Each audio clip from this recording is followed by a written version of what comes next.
पराईको सिन्दुरलाई छेउ मलाई भेट्न आइछेउ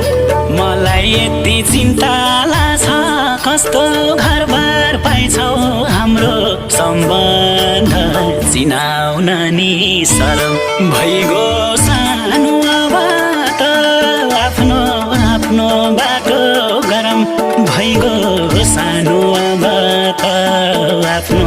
आफ्नो बाटो गरम भइगो सानो अब